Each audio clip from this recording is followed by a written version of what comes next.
My guest today is Tamar Berk with her new single, or her new album, I should say, Tiny Injuries. Let's meet Tamar. Hi, how are you? Oh, doing good, doing good. And you know, it's kind of interesting. I made some notes here. You're an amateur philosopher, a gymnast, a ballerina, an artist, and a fifth grade teacher, as well as a rock and roll star. Oh my gosh. Well, okay, you forgot two things. Painter. Oh, okay. You could see one of my pieces back there is a weird little piece. Yeah, I'm an abstract painter, and actually, I'm tutoring now. I left the classroom, so I'm no longer in a classroom with a bunch of kids at one time. I'm just teaching, but tutoring privately. It's a lot better for my mental health. And probably a lot easier to do if because you have more time for music now. 100%, 100%. Yeah, yeah. Okay, so you started writing songs when you were 16? Yeah, well, okay. I played piano like most kids in our generation. Mom and dad put you in piano lessons. But we were a very musical family. And they were playing classical music in the house. My oldest sister was a classical pianist. So I was hearing music since I was little and was, too lazy to learn how to read the music at the time, but I was memorizing this, the sounds of the little Mozart and Bach pieces. And then I was always writing melodies in my head, but when I got my first guitar at 16, that's when I actually started to record songs and put them down on something. But I mean, technically you can ask anyone in my family. I was constantly making up silly songs and just hearing melodies in my head and rhymes and rhythms. um, so yeah, but that first guitar that I bought in Cleveland, that was the one. Yeah. Okay, I noticed behind you there are a couple of keyboards there. How many instruments do you play? So I play my first instrument, I would say, is piano, which is, synth, organ, Wurlitzer, any kind of weird keyboard thing. I play bass, I play guitar. I'm I can hold a beat down. So if I have to try to write an idea down, I can do that on drums, but I'm not a drummer. Definitely not a drummer. Mhm. I'd like to learn how to play violin. That's always been on my bucket list. So, but I'll never get very good at it. Well, So don't say that. mostly, yeah. Well, I do love the tone of that, or this cello, or the viola. It'd actually probably be the viola. Um, it's never too late, right? That's my philosophy in life at this point.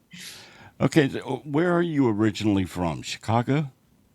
Grew up in Cleveland. Cleveland. Okay, Yeah. but you've moved around a lot. Where all have you? Yeah, yeah. So Cleveland, and then went to Kent State, and then went to Chicago for quite a long time. That's kind of where I cut my teeth in the band situation. And then moved to Portland, Oregon, where I was in so many bands at one time. It was kind of insane. It is a great town for music. And then right now we're in San Diego. But I doubt this will be the last resting you say the last resting place for me. I'm But now you, probably got to go somewhere else, but yeah, you're in a band with your husband also. he just plays bass in my solo project. But that's when he's not too busy. So yeah, I do have a band here in San Diego that plays my solo stuff, which is very cool. Okay, Yeah. since 16, how many albums do you have out right now? So I have the three solo albums, and I'm working on number four currently. But um, one of my bands, The Pinnacles, released two full length albums plus a bunch of singles, 45s. And then my band Paradise released two LPs and one double LP, which was a rock opera that we wrote. So I've released a lot of music, and aside from Starball, having released like my first band, a full like two full length LPs, an EP, and a bunch of stuff. I've released a lot of music in my day, but the solo albums, I guess I have to say are the most proud of them because I've also produced those. So they're fully 100% just like my vision and my like voice. So, you don't have to compromise when you're doing your solo stuff. You know what I mean? Exactly. Tiny Yeah. Injuries. Tiny Yeah. Injuries is your latest CD. I want to hold it up here and let people see it. Um, Tell me about how this album came about. So, okay. So in 2021, I released The Restless Dreams of Youth, and it was my first album. It got so much love. I was kind of shocked because I wasn't expecting anything, and it was it was during COVID. In fact, I finished it during COVID 2020, released it in 2021, and then in 2021, that year that it was released, my father died, and it was extremely traumatic for me. And I had started writing the second album called Start at the End, but it started to take after I came back from the funeral and being helping my mom for quite a long time. This second album, Start at the End, poured out of me, and it was such a hard album to get through and to write. But that one was released in 2022. So then I had two albums in a row, 2 years in a row. And then I ended up quitting my teaching job, my full time teaching job. And this is 2022. And I said, I'm just going to, until I find another job, I'm just going to write, write, write, write, write. Maybe I'll release another one in 2023. And what started to come about was Tiny Injuries. I started, I'm still mourning the death of my father and grieving and realizing that I am not the same person that I was when he was around. I was also mourning the kind of the death of my job in a way, a lot of mourning, a lot of grieving, and also trying to keep positive and saying, okay, well, I can't just wallow. I have to also think about what I want, how I would like to be. I find that sometimes my songs are more hopeful when I Hmm. write the lyrics and read them back. I'm like, oh, that's a lot more hopeful than I feel. So I think subconsciously the hopefulness comes out in my lyrics, even though I might not be feeling it at the time. Because once I put this record together, which is a series, Tiny Injuries came from it's the two words, tiny and injuries, are kind of antonyms in a way. No Hmm. injury is really tiny. You can have a tiny cut, but an injury is a big injury. But I thought that was interesting because as you live your life and you're in relationships and you go through traumatic things, we all do, you know, they feel like big huge moments, but it's the course of your life, they're like they build up as small tiny little injuries that Right. create this whole realm of where you end up. And I started to look at the songs, and some of them were specific moments in my life that felt like they scarred me.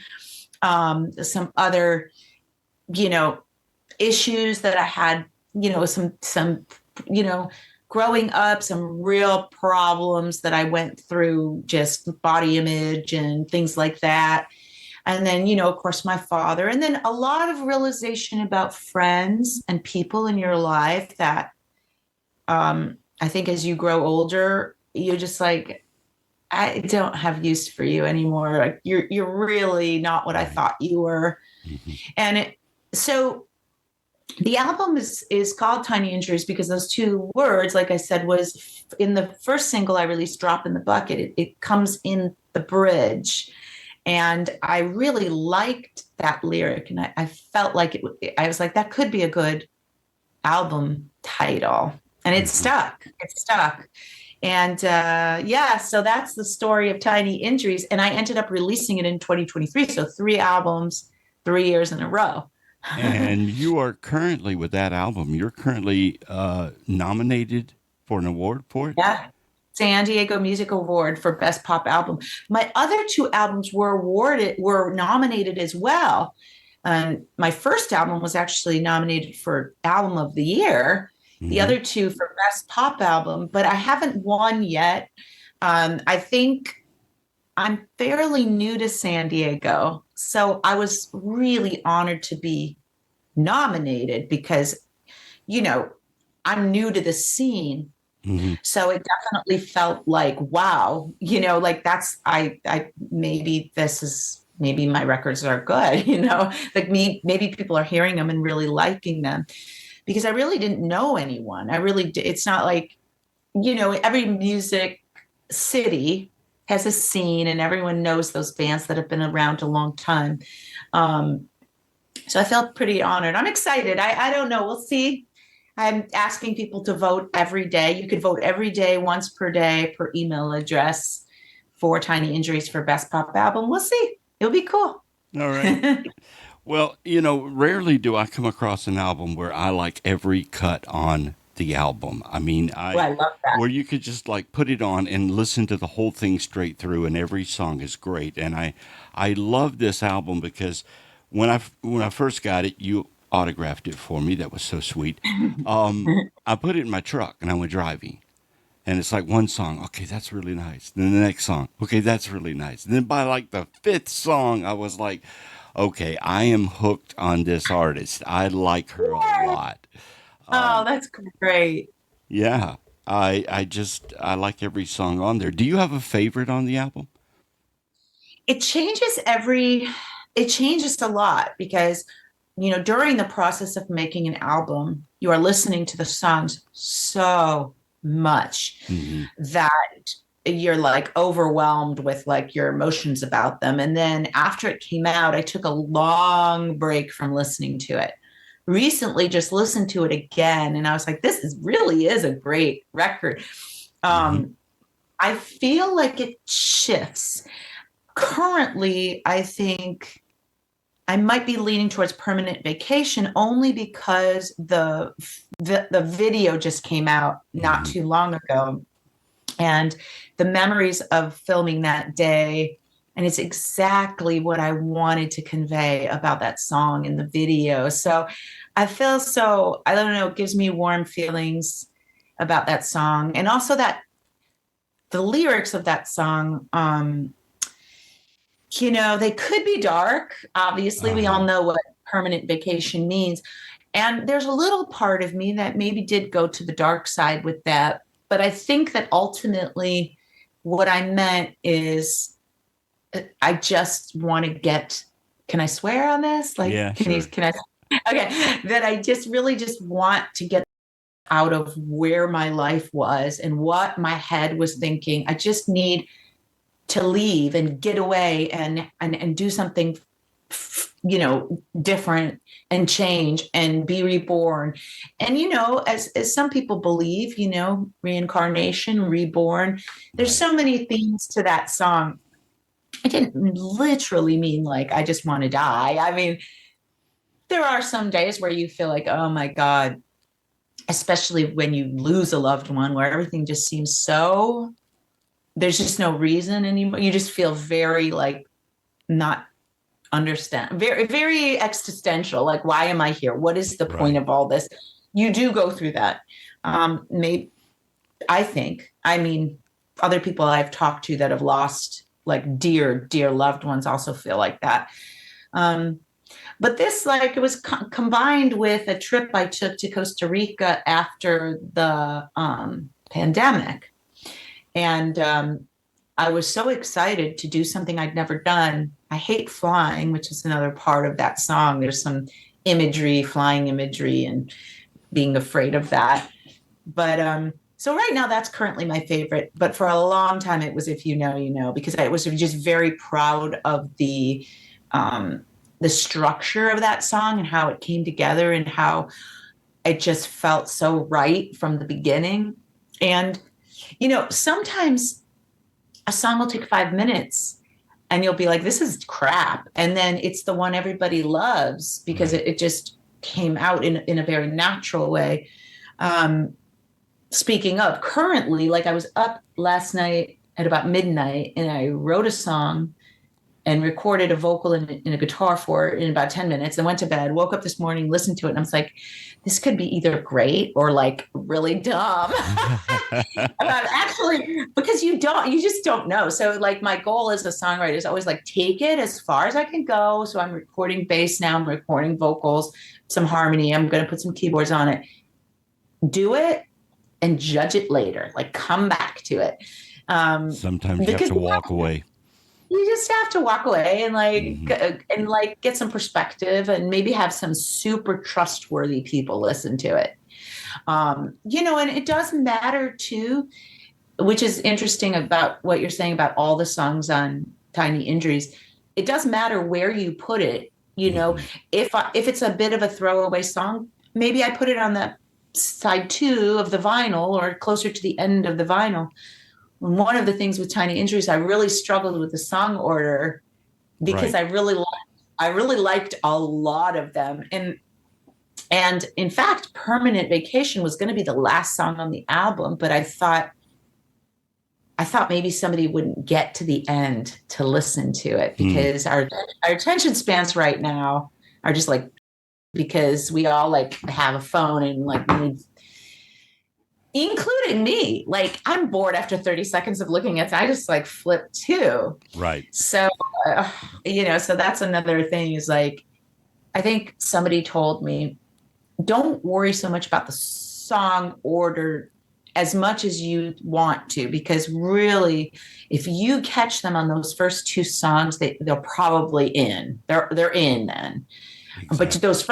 those first two songs I've got to be like that's why I put Sunday Driving at number two because that was going to be on side two but it's such a fun song. You were talking about Permanent Vacation, which is an awesome song. And I think the video is really, really cool. You're wearing a Yeah. spacesuit in a grocery store. How Yeah. do you conceptualize your videos and then put them together and do you shoot them yourself? So that one, I knew that I wanted to have a good cinematographer for it. So I hired Brandon Mascaro, who I know from the town. He has a great camera and he has a great eye, and he captures such beautiful, beautiful scenery in that video. Um, for some reason, the concept of a spacesuit or any kind of helmet really Hmm. is so isolating, and yet freeing in a weird way because nobody can really see your face. And so you don't feel as judged and you kind of feel like you're in your own world Hmm. too, you know? And I realized that when I went to the grocery store, because I told him, I was like, I want to go do some mundane tasks.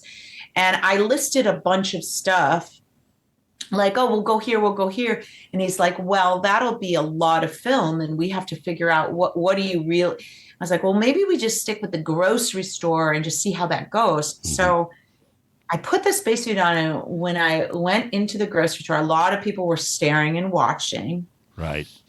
It was also around Halloween, which made it even weirder because there was a lot of people that didn't even look. I didn't even bat an eye. Right.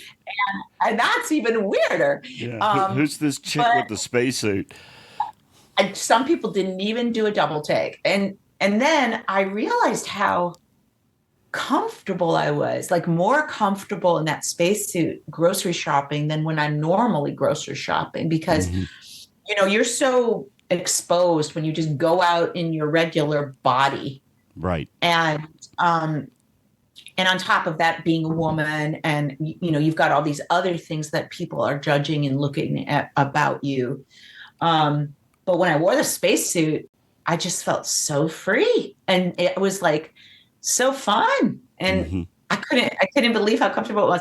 And then for some reason at the end I didn't know I wanted to do the ocean thing, but I started thinking about how I wanted that to end in a way. I wanted it to be open. It's Hmm. not like I wanted, like I said, I didn't want to die at the end of it. Right. Um, but the idea of walking out into the ocean is already such a, could have so many different meanings to it. Hmm. Um, I remember some people were emailing me like, "What does this mean? I don't understand." Like it's whatever you want, really. Right. Um, It's a music but video. It doesn't have to make sense. yeah, I mean, isolate the themes of isolation and feeling that you just want to get away and escape is part of it, within yourself and Hmm. without of yourself, which is why I took it off eventually and played my guitar, because that's really the only really free moment that, or when I'm painting, that I feel like fully 100% me, Right. without any filters, without, yeah. You did another video on a roller coaster and you filmed it yourself, and I want you to tell me about that. Oh gosh, yeah, tragic endings. So that was for my second album, Start at the End. And I started to think about that song because that song was really, really came together, very quickly after my dad died. And it really is about how it started, though, lyrically started before he passed away. And Hmm. it's talking about how, you know, um, I was always kind of obsessed with like, how am I going to die? Am I going to die in an accident? Am I going to die in a horrible way? Like, how is my death going to be? I don't know. I'm kind of a little bit obsessed with death. Right. Um, and That's then the after, philosopher in you. right. Hmm. And then after he passed away, something else shifted in the lyrics and became like, because when he was in the hospital, the hospitals are awful Right. and they really don't tell you the truth. You might know in your heart, but they never really tell you, because that even the doctor was like, well, this or that, there could be this 0.0005%. Like, she didn't say that, but like, that's why they never say he's going to die, because I don't know. I maybe they're told not to. I think they But are. one of the things, yeah, and I just felt like one of the strongest lyrics in that song is, I just want to know the ending, that I'm going to read the ending of this book before I even start it, because I need to know the endings now. I can't have any surprises anymore. My dad died. Don't with me. Don't give me any surprises. Just tell me what you want. Don't pretend. Just be real with me. And that's how I wanted to move forward from in that song. That's the theme of the song. And I was thinking about a roller coaster because I hate roller coasters. I get very nauseous. It's so nauseous from them. I used to like them when I was younger. And I thought, what would be a really uncomfortable thing to do that could be cool and also convey the idea that, like, um, this could be an awful way to die, a terrible way to die. And also, it's risky. It's risky in what I'm doing. It's risky in holding a phone and doing the whole thing. And I kind of wanted to fight myself Hmm. mentally. And also standing on the roof and shooting, because it was cut. I did some cuts too. That, but that roller coaster is here in San Diego, and it's called the Big Dipper, I think. Hmm. And it's old rickety wooden roller coaster. Hmm. The old It's kind. like Yeah. the old kind, and Yeah. does it make you sick? Woof. And I had to ride it so many times in the row, and this guy was just like, "Are you riding this again?" I'm like, "Yeah, yeah, just yeah, yeah." And I'm already like, "Oh God, I'm gonna barf." You bought a Um, whole lot of tickets when you got on that I thing. I did. I think I rode it 10 times, and I was sick for 2 days, literally like, Do you edit your own videos? Do you put them together yourself? Yes, the only one I did not edit was Permanent Vacation. I had an edit of it. Um, and I showed it to some people, including Brandon, who shot it. And he's like, "Can I do an edit? Because I think I can make it better." And I'm like, "Please do." Because it was good, but it wasn't exactly great. And I wanted it to be great. But I've edited, uh, yeah. Oh, and Drop in the Bucket. Hmm. Brandon also edited that one. That was me dancing with a girl. We did like a choreographed dance to that song. I That's don't know if you've another seen thing that. we can add to the list is you're also a choreographer.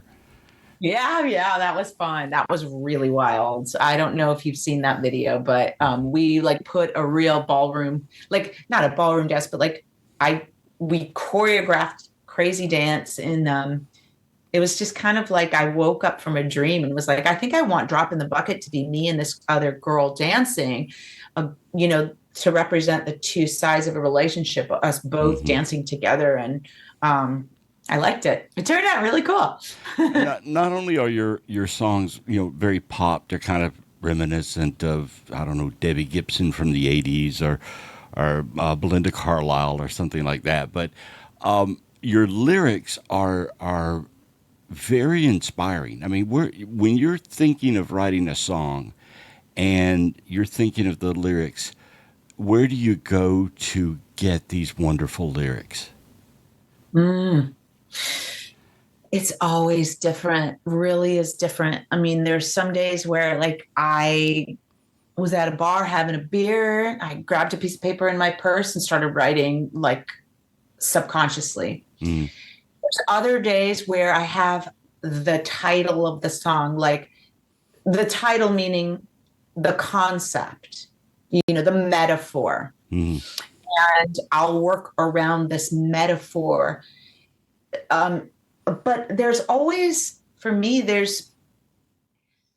you know, there's artists that I love because they're hopeful. And, you can't just be such a downer, but you also can't be so like, yay, because that's not life. And that's like Disney. And who hmm. lives in the Disney world?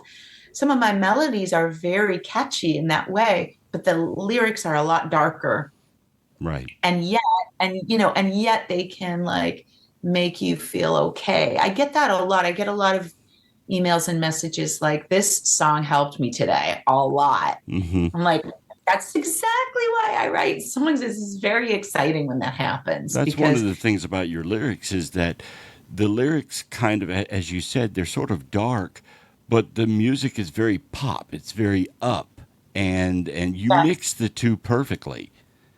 Oh, thank you. Yeah, yeah. Somebody once said that to me about like Real Bad Day or Walking Hurricane, which is on Tiny Injuries. It was a time in my life where class was such a mess, and I was just, those times where you're just living like out of a bag. You're not really at any one address. You're going from one job to another. You're just hustling and trying to get done, and you're just a mess, Hmm. and that was a time where I was thinking, okay, this is how I am right now. It's not going to be like this forever. I know that. I'm just going to write a song about it and kind of make fun of myself. I think that's the best way to do it. Sounds Yeah. good. Actually, that's the current song I'm writing right now, too. It's a very like self deprecating song. So I kind of like doing that. So, okay, where can people find your music and listen to you? Yes, yes. So, well, first of all, please go to san diego music awards.com and vote for Tiny Injuries for Best Pop Album. As many times as you want per email address, once a day per email address up until March 26th. So that will be amazing. But I do have a website, tamarberkmusic.com, but I sell most of my vinyl and CDs through my Bandcamp page. So Hmm. Tamar Berk Bandcamp.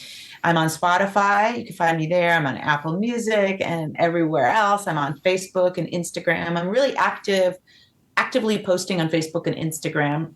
Um, and then um, let's see where else. Sometimes, Twitter has changed a lot, X or whatever you want to call it. It used to be a really fun place for musicians. It's just not great anymore. I think a lot of people left. Um, but yeah, Instagram, Facebook, and then I am on TikTok if some people like to do that. But definitely find me and check out my music. I have 3 albums, 3 vinyl, 3 CDs. So yeah. Great. Tamar Berk, thank you so much Yay! for being on the show. Oh my gosh, thank you for reaching out. I feel very honored. I feel, how many have you of these have you done so far? You are the first one. Woo! Okay, I love that. You'll never forget the first one, they say. You never forget it. Tamar, thank you so much. That's the show, and we'll check in with you again later. Sounds great.